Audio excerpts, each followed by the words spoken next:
लेकिन मैं ये कह रहा हूं, ये हेमंता बिस्वा शर्मा की टिप्पणी को आप कैसे देखते हैं आलोक जी? मैं पहले बीजेपी से ही देखता हूं, what is BJP standing with Himanta Biswa Sarma और नॉट? जी मेरे को हटाइए। हाँ, पिछले 10 वर्षों की एक जो पूरे भारतीय समाज की, मुझे लगता है कि सिंह साहब मानेंगे इस बात को, पूरे भारतीय समाज की सोच में एक जो बदलाव आया है ना, पहले आज से 10 साल पहले, 11 साल पहले हम हिंदू मुसलमान इस तरह से टीवी पे करने में या मुस्लिम आक्रांताओं के बारे में बोलने से अपने आप को बचते थे। हम लोग नहीं बोलना चाहते थे। अपनी हिंदू आइडेंटिटी को फ्लॉन्ट करने में हम लोग डरते थे, नहीं दिखाना चाहते थे। चुप रहो, ये सब बात नहीं करना है, मुसलमान खराब हो जाएगा, नहीं ये सब नहीं करना है। ये पिछले 11 वर्षों में ये टेक्टोनिक शिफ्ट आया है ऐश्वर्या जी, कि आज हम मुस्लिम आक्रांताओं के बारे में बात भी करते हैं और आज हम बताते भी हैं और गर्व से सब कुछ कहते भी हैं कि हाँ मैं हिंदू हूँ। ये चेतना में बदलाव है। इस चेतना के बदलाव से मुझे पता नहीं परेशानी क्यों है। लग तो अगर रत्नाकर त्रिपाठी कहते हैं कि हम लोग हिंदू मुसलमान करते हैं, तो आपको डर किस बात का है भाई? क्या आपको लगता है हमारे हिंदू मुसलमान करने से सारे हिंदू हमारे तरफ आ जाएंगे और आपकी तरफ सिर्फ मुसलमान रह जाएंगे? यही डर है ना।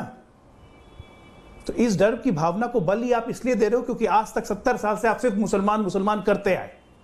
अब मुसलमान करने की अति तब हो जाती है जब आप औरंगजेब, अब यासीन मलिक, भटकल, उसके बाद वो आतंकवादी, इन सब के समर्थन में आप खड़े हो जाते हो। रात में 3 बजे सुप्रीम कोर्ट चले जाते हो फांसी रुकवाने के लिए।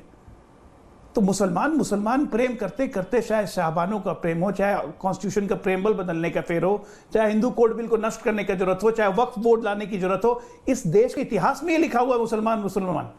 ये तो पिछले 10 वर्षों से हिंदू जागृति चेतना बढ़ी है और उसका प्रत्यक्ष प्रमाण है कुंभ, कि आज इस कुंभ में 65 करोड़ हिंदू पहुंच गए डुबकी लेने और उसने रातों की नींद हराम कर दी है कि ये क्या हो रहा है, हिंदू चेतना कैसे जाग रही है। हेमंत बिस्वा शर्मा कह रहे हैं, बिल्कुल सही कह रहे हैं, उसमें एक पैसे की गलती नहीं है कि किसी के चाहने से हिंदू धर्म खत्म नहीं हो जाएगा। औरंगजेब शरिया का लॉ बिल्कुल 42 साल तक, जब तक उसने राज किया 1958 से 1707, अब मुझे लगता है 1658 से 1760, लगभग 42 से 49 साल का उसका शासन था। हजारों मंदिर तोड़वाए उसने, मस्जिद बनवाई, ठीक है, वो अपने धर्म को प्रोपेगेट कर रहा था, वो भी अपने जगह पे गलत नहीं था। हम तो बटे हुए थे, हिंदू हमेशा बटे हुए थे, उस वक्त भी बटे हुए थे राजा रजवाड़ाओं में। कुछ औरंगजेब की चाकरी करने लगे थे, कोई अकबर की चाकरी करने लगा, कोई कुछ किया, ये ठीक है हमारी कमजोरी थी, लेकिन तब भी सनातन कभी खत्म नहीं हुआ और आज भी खत्म नहीं हो सकता है। और एक बात ऐश्वर्या जी आपको याद दिलाऊं, आपने मुलायम सिंह की बात कही, आज की भारतीय राजनीति में अगर मॉडर्न औरंगजेब किसी को कहा जाएगा तो मैं चलिए सतीश जी से ही पूछता हूँ। सतीश जी बताइए तो कौन ऐसा राजनीतिक है जिसने अपने बाप को अपनी पार्टी से बाहर निकाल दिया था? जेल वेल तो आजकल कर नहीं सकते हैं, सर काट के दे नहीं सकते तश्तरी में, लेकिन अपने बाप को किसने अपने पार्टी से बाहर निकाल दिया था? आज की राजनीति के युग में ज़्यादा नहीं, पिछले 3-4-5 साल की बात है, याद होगा ही आपको। तो मॉडर्न औरंगजेब उसको कहते हैं। नाम लेने की आवश्यकता तो मुझे है नहीं, बता दीजिएगा मैं गलत बोल रहा हूँ तो। लेकिन अपनी आकांक्षाओं, अपनी एम्बिशंस के कारण अपने बाप को ही उसी के पार्टी से बाहर निकाल दिया। तो ऐसे ऐसे मॉडर्न औरंगजेब हैं। हाय मुसलमान क्यों करते हैं भाई? और आप हमें कहते हैं कि हम हिंदू मुसलमान करते हैं। अगर हम हिंदू मुसलमान करते हैं तो फिर आपको डर क्यों लगता है? आपको क्या लगता है सारे हिंदू भाग जाएंगे हमारी तरफ क्योंकि आप लोग हाय मुसलमान करते हो? ये काउंटर क्वेश्चन है उसके लिए। इसीलिए हमें तो कहिए मत कि हम हाय हिंदू क्यों करते हैं, क्योंकि इस देश की दुर्भाग्य है कि 110 करोड़ हिंदू होने के बावजूद भी 75 साल तक हिंदुओं के साथ ही 2 दर्जे का व्यवहार होते रहा। आप ये सोचिए कि अक्षय वट की हम बात कर रहे हैं, 2018 योगी के आने के बाद वहां पे पूजा शुरू हुई।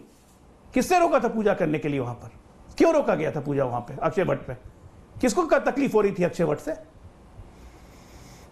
एक से एक कहावत है ऐश्वर्या जी, और ये हिंदू धर्म की चेतना जगी है। एक टेक्टोनिक शिफ्ट हुआ है जिससे इन लोगों की नींदें हराम हो गई हैं, पैरों के नीचे से जमीन खिसक गई है।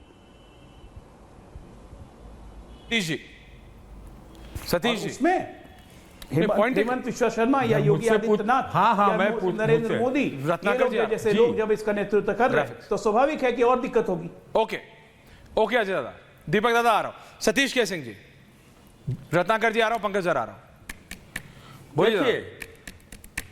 अरे हमें कोई दिक्कत नहीं है कि आप जो है हिंदू की बात करते हैं, कोई दिक्कत नहीं है। लेकिन उन्हीं लोग जिनका आप जिक्र कर रहे थे उसी को तो आप पद्म भूषण विभूषण दिलवाते हैं। ये भी आप ही लोग हैं जो गोली उली चलवा दिए थे कार सेवकों पर, ये भी आप ही लोग का है। दरअसल विश्वास शर्मा जो है, नए नए मुल्ला के बारे में कहा जाता है ज्यादा प्याज खाता ये हम लोग का कैसे है? एक मिनट, ये हम लोग का कैसे है? कार सेवकों को गोली चलाना हम लोग का कैसे हो गया? एक मिनट सिंह साहब, एक मिनट सिंह साहब, एक मिनट। कार सेवकों पे गोली चलाना हम लोग का कैसे हो गया? कैसे आप इसको हम लोग का बता रहे? मुख्यमंत्री मुलायम सिंह यादव आदेश उनके खुलेआम रैली में वो क्रेडिट लेते हैं कि मैं एक नहीं 2000 कार सेवकों को मार देता, बीचे में बोल मस्जिद बचाने पड़ता के लिए। ओके, सतीश जी को बात पूरी करने दीजिए, सतीश जी को बात पूरी करने देते हैं, सतीश जी को बात पूरी करने दीजिए। अजय जी सतीश दादा को बात पूरी करने दीजिए। Thank you. 2 versus 2, thank you. हाँ सतीश जी बोलिए। सुनने की क्षमता डेवलप कर। अरे है सर, बोलिए बोलिए बोलिए। मैं ये कह रहा हूं कि जिसने कार सेवकों पर गोली चलवाई, आप ही के सरकार के समय में उनको पद्म भूषण मिला। तो ये दोहरी मापदंड क्यों है? दोहरा मापदंड क्यों है? हमको कोई हिंदू करने से कोई दिक्कत नहीं है, लेकिन हिंदू जैसा एक बात की हम तारीफ भी करते हैं अजय जी की, कि भाई एक समय था कि 10-10 किलोमीटर पर एक राजा होता था, 100 मीटर पर एक जाति होती थी।